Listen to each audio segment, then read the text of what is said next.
Titanic एक iceberg से टकरा जाता है जिसके कारण इतनी बड़ी शिप डूब जाती है। ये आप सुने हो, लेकिन मैं आपको एक्चुअल फैक्ट बताने वाला हूँ कि क्या कारण था जिसे टाइटैनिक डूब गया। ये तो नहीं हो सकता कि उनको पता नहीं था कि आगे आइसबर्ग आ रहा है या मौजूद है। तो फैक्ट में आने से पहले मैं एक चीज़ कहना चाहूँगा कि वीडियो को एंड तक देखना और कमेंट करना कि वीडियो में क्या इम्प्रूव किया जाए। देखो, मेरे सब्सक्राइबर देख के पता चल रहा होगा कि मैं यूट्यूब पर पहली बार आया हूँ, अभी आया हूँ। तो जब आप कमेंट करके मिस्टेक्स बताओगे तो मैं अपनी वीडियो की गलती आपके नज़रों के हिसाब से देख पाऊँगा और समझ पाऊँगा और उसको सुधारने की कोशिश करूँगा। सब्सक्राइब करो या ना करो ये आपके ऊपर है, लेकिन कमेंट जरूर करना। टाइटैनिक को बनाने में 9 लोगों की जान चली गई थी। उस दिन था 10 अप्रैल 1912। आरएमएस टाइटैनिक दुनिया का सबसे ज्यादा और लग्जरियस जहाज अपने पहले सफर पर निकलता है। ये जहाज साउथहैम्पटन इंग्लैंड से न्यूयॉर्क जा रहा था। जहाज का कमांड संभाले थे 62 साल के senior captain Edward John Smith. जहाज को लेकर सबके मन में बड़ी एक्साइटमेंट जागी हुई थी। जहाज इतना बड़ा था कि आप सुनकर हैरान हो जाओगे। 269 मीटर इसका लेंथ था और 50 मीटर से भी ज्यादा इसकी ऊंचाई। इसमें जो लग्जरी इस्तेमाल की गई थी वो 5 स्टार होटल को भी पीछे छोड़ देगी। शिप को बनाने की कॉस्ट थी करीब $7.5 मिलियन, जो कि उस जमाने के बहुत ज्यादा प्राइस लेवल था।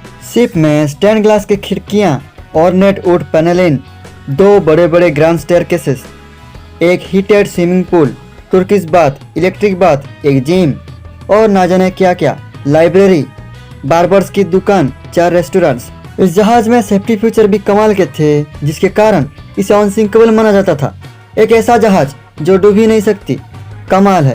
व्हाइट स्टार लाइन कंपनी इस टाइटैनिक को बनाया था। कंपनी के वाइस प्रेसिडेंट इतने ओवर कॉन्फिडेंट थे कि पब्लिक के सामने आके बोले कि ये जहाज डूब ही नहीं सकती, ये अनसिंकेबल है। लेकिन पहले सफर पर रवाना होने के 2 दिन बाद 12 अप्रैल 1912 को अपनी पहली आइस वार्निंग मिलने लगती है। मतलब जिस अटलांटिक ओशन के होते हुए इस शिप को अमेरिका जाना होता है, उसके बीच में बड़े बड़े आइस के पहाड़ मौजूद होते हैं, जो खतरा है इस जहाज के लिए। समुद्र से गुजरने वाले जहाज अक्सर अपने आसपास के जहाज को रेडियो के थ्रू अलर्ट करते रहते हैं कि आगे आइसबर्ग मौजूद है, संभल कर आगे बढ़िएगा। टाइटैनिक इस वार्निंग को रिसीव करता है। उसे भी बोला जाता है कि धीरे से संभल कर आगे बढ़ना, जिसके कारण टाइटैनिक अलर्ट हो जाता है और 2 बार अपनी कोर्स को बदलती है डेंजर से बचने के लिए। लेकिन उसकी स्पीड तब भी कम नहीं होती। 40 किमी पर आवर से ये जहाज आगे बढ़ती रहती है।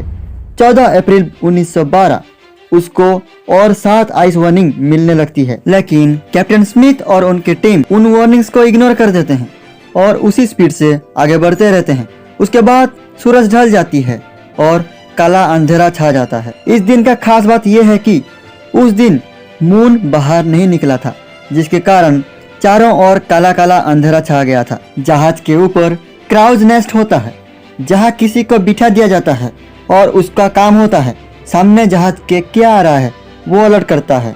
रात को 11:39 रेडरिक फ्लीट नाम के बंदा इस क्राउज नेस्ट के ऊपर बैठा है। अचानक उसकी नजर आगे आते हुए बर्फ के पहाड़ पर पड़ता है। देखते ही अपने ऊपर लगे घंटी को 3 बार बजाता है, जिसको नीचे बैठे ऑफिसर सुन सके। उसके बाद कॉल करता है, उनको कहता है सामने एक बड़ा सा आइसबर्ग है, जहाज को लेफ्ट साइड मोड़ दो।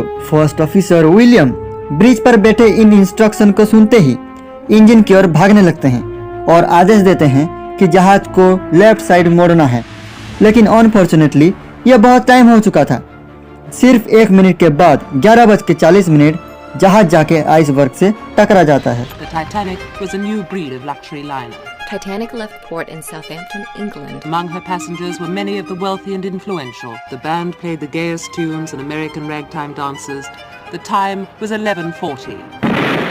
The iceberg grazed the right side of the ship. And all of a sudden she lifted up quickly. Everything that was movable was going through her. I didn't think it was serious because I didn't think it was possible. A big ship like that could sink. It sank very quickly. Iceberg का size बहुत बड़ा था, एक football या cricket field जितना। Scientist estimate के हिसाब से इस आइसबर्ग का वजन 1.5 मिलियन टन था।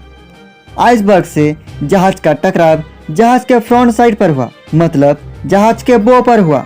जहाज का ये बड़ा पार्ट को बो कहते हैं। करीब 10 सेकंड तक जहाज आइसबर्ग से घिसकता चला गया, जिसे जहाज पर बहुत बड़ा डेंट पड़ गया, जिसकी वजह से शिप के बो में छोटे छोटे होल्स हो गए। कुछ सेकंड बाद कैप्टन स्मिथ और आर्किटेक्ट तुरंत देखने लगे कि जहाज को कितनी चोट पहुंची है।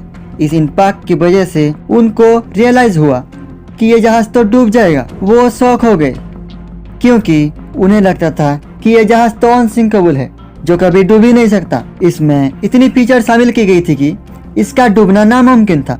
इसमें डबल बॉटम हल लगा हुआ था, अगर एक टूट भी जाए तो दूसरी शिप को बचा सकती थी। जहाज में 16 अलग अलग कंपार्टमेंट था, उसमें से 4 में अगर पानी फुल हो जाए तो भी जहाज को कोई फर्क नहीं पड़ेगा, जहाज पानी में तैरता रहेगा। लेकिन खरोच 6 कंपार्टमेंट में लगने के कारण उनमें पानी भर गया।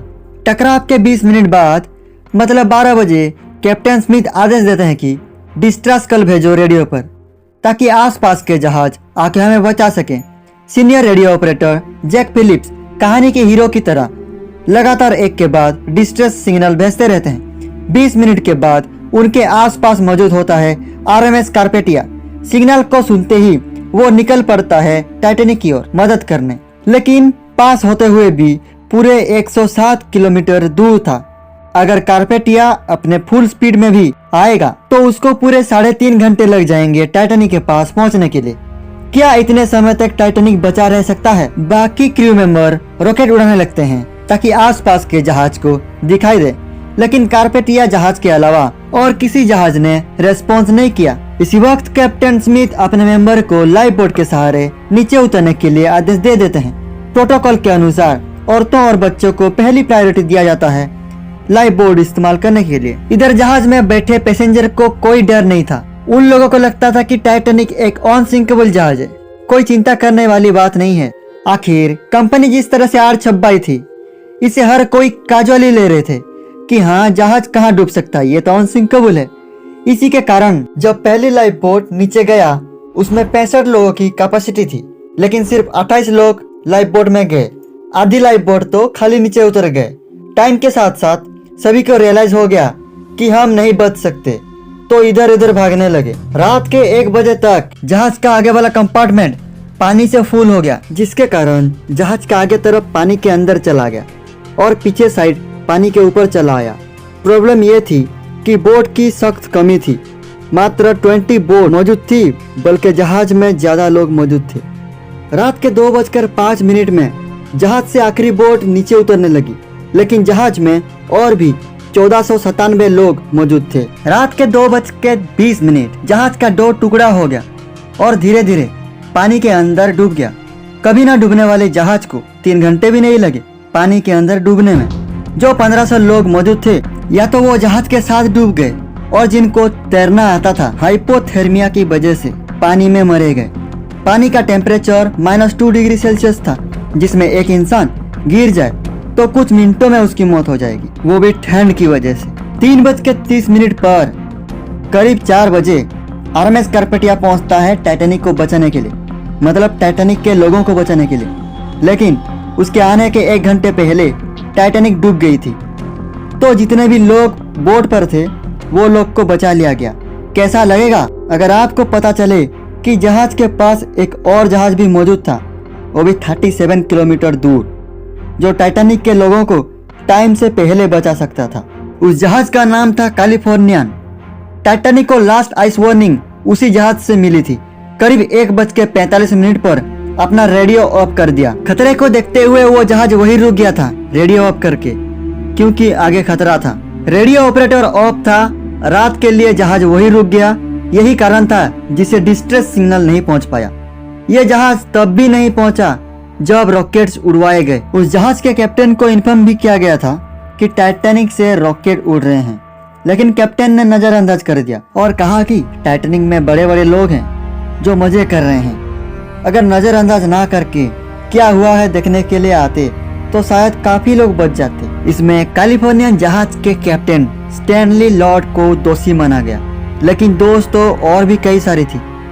जहाज का स्पीड चलना और आइस वार्निंग्स को इग्नोर करना, सफिशिएंट लाइफ बोट की ना रखना, यहाँ तक कि कैप्टन ने जहाज का सेफ्टी ड्रिल्स भी नहीं करवाया था, उनको इग्नोर कर दिया था। ये जहाज तो नहीं डूबेगा, ड्रिल्स की क्या जरूरत है। रॉबर्ट हिचन को कहा गया था कि शिप को लेफ्ट साइड मोड़ने के लिए, लेकिन वो राइट की तरफ मोड़े थे जिस तरफ आइस वर्क मौजूद था। जब तक उनसे गलती रियलाइज हुआ बहुत लेट हो चुका था। आखिर कैप्टन ने जहाज का रफ्तार कम क्यों नहीं किया, इसका एक बड़ा रीजन था। व्हाइट स्टार लाइन के मैनेजिंग डायरेक्टर और चेयरमैन जोसेफ ब्रूस, उन्होंने कैप्टन स्मिथ को इन्फ्लुएंस किया कि शिप की रफ्तार कम नहीं होनी चाहिए। कंपनी की तरफ से जबरदस्त प्रेशर था कि टाइटैनिक की पहली जर्नी को सिर्फ 6 दिन में कंप्लीट करना है ताकि नया रिकॉर्ड हो सके। उनको दिखाना था कि ये सबसे बड़ी जहाज होने के साथ साथ सबसे तेज भी है, लेकिन रिकॉर्ड करते करते कुछ और ही रिकॉर्ड कर दिया। इसके बाद बहुत सारी रूल एंड रेगुलेशन लागू हुई, लाइफ बोट सफिशिएंट होनी चाहिए और भी बहुत कुछ। तो वीडियो थोड़ा लंबा चला गया, लेकिन क्या करें। वीडियो अच्छा लगा तो वीडियो को लाइक कर देना और चैनल को जरूर से सब्सक्राइब कर लेना और कमेंट करके अपना राय जरूर बताना। तो मिलेंगे आपसे एक और वीडियो में, तब तक के लिए अपना ध्यान रखना।